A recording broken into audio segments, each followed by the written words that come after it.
উৎপাদনের তারিখ মূল্য যদি দেন নিজের দোকান নিজের মতো করে যদি উৎপাদন ভেজাল জিনিস বিক্রি করতেছে, যত স্বচ্ছ করবেন আপনার বিক্রিও তত ভালো হবে। এটার জন্য খুবই ক্ষতিকর এবং এটা বাংলাদেশ থেকে নিষিদ্ধ।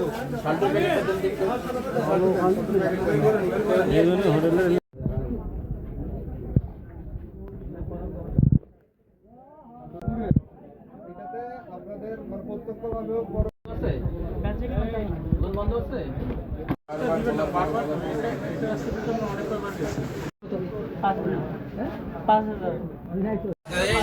খাবার কখনো মাটিতে রাখবেন না, খাবার অন্তত 6 ইঞ্চি উপরে থাকবে মাটি থেকে।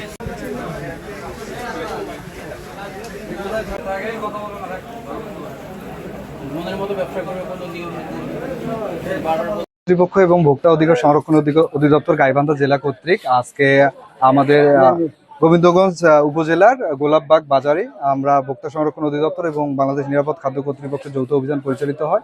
এক্ষেত্রে বিভিন্ন প্রতিষ্ঠানে বিভিন্ন অনিয়ম এবং ভেজাল খাদ্যের কারণে 6টা প্রতিষ্ঠানকে 21,000 টাকা জরিমানা করা হয়।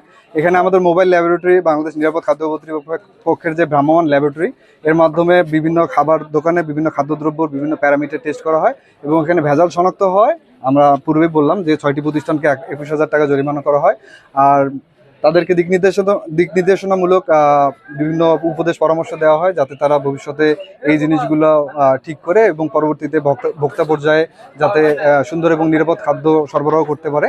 আর ভবিষ্যতে এই ধরনের কার্যক্রম চলমান থাকবে। এখানে সবাইকে বলা হয়েছে যে আমাদের নিরাপদ খাদ্য কর্তৃপক্ষ এবং ভোক্তা সংরক্ষণ অধিদপ্তরে তারা যদি মনে করে যে খাদ্যের নিরাপত্তা রক্ষায় বিভিন্ন ধরনের ইনফরমেশন তারা আমাদেরকে প্রোভাইড করতে পারে, আমরা ইনশাল্লাহ আমাদের জায়গা থেকে সর্বোচ্চ চেষ্টা করব।